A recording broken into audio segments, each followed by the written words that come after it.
Today, Iran announced it plans to stop complying with portions of the nuclear deal it signed with Western powers in 2015. Iran stopped short of withdrawing from the deal altogether.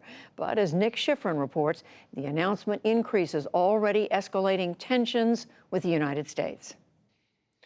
The Iran deal made a fundamental trade. Iran restricted its nuclear program in exchange for sanctions relief. 1 year ago today, the Trump administration withdrew from the deal and has since reimposed sanctions. For the last year, Iran complied with the deal. But today, Iran said it would not abide by all the deal's restrictions. Number one, the deal limits Iran's stockpiles of low-enriched uranium, which is nuclear fuel, and heavy water, which is used to operate a nuclear reactor. Today, Iran said it would no longer adhere to those limits. And if Iran does exceed the caps, it will no longer be in compliance with the deal.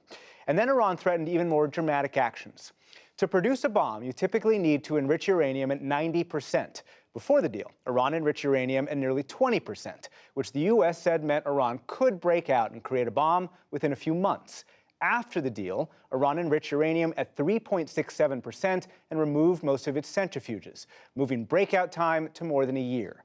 Today, Iran said if it doesn't receive economic benefits allowed by the deal in the next 60 days, it would not adhere to, quote, any uranium enrichment limit. And it would also take a plan to convert the Arak nuclear reactor so it doesn't produce large amounts of plutonium and cancel it. Despite those threats, Iranian President Hassan Rouhani said today Iran was still in the deal.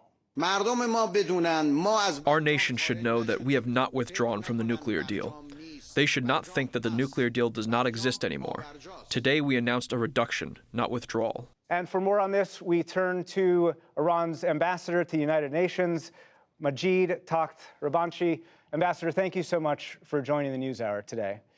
You've gone a whole year since the Trump administration pulled out of the Iran deal without responding in a major way. Why respond today?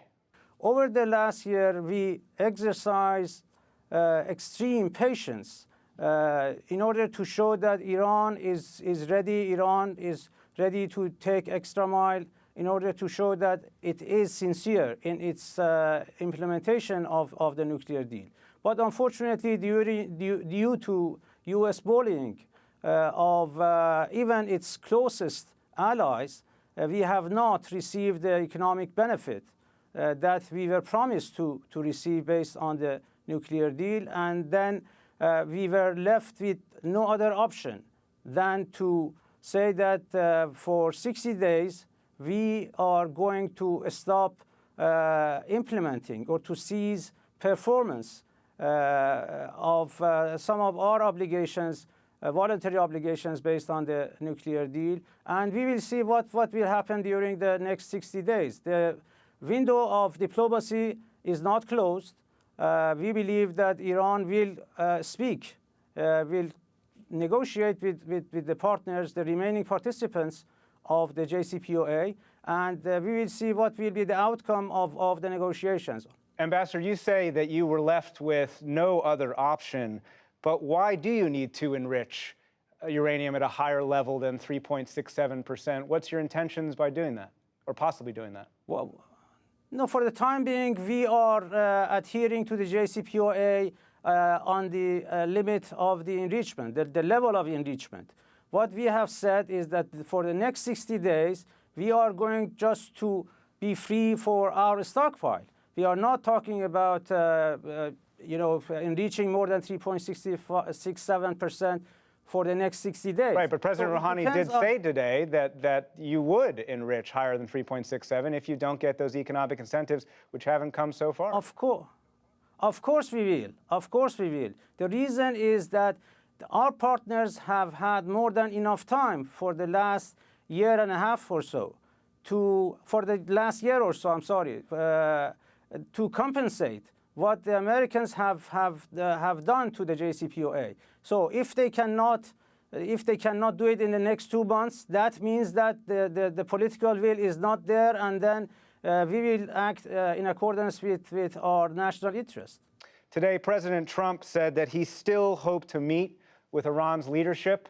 Does Iran have any interest in meeting with President Trump?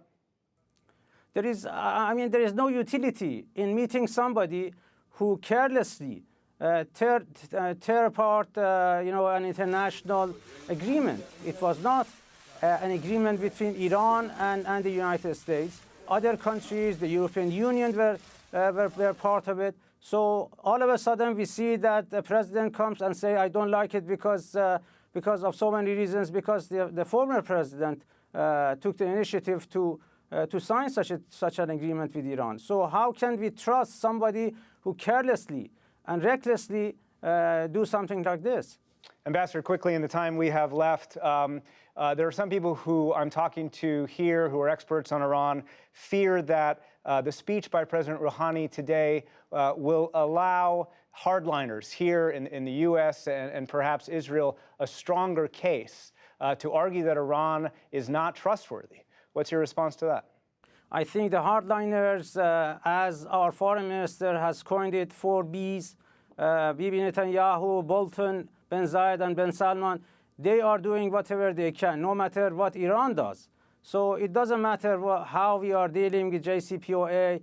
Their agenda is to provoke. Their agenda is to agitate the situation. Their agenda is to prepare a war against Iran. We are not trying to wage war against anybody, but definitely we will defend ourselves no matter what. Ambassador Majid Rabanchi, Ambassador of Iran to the United Nations, thank you so much for your time. Thank you, sir.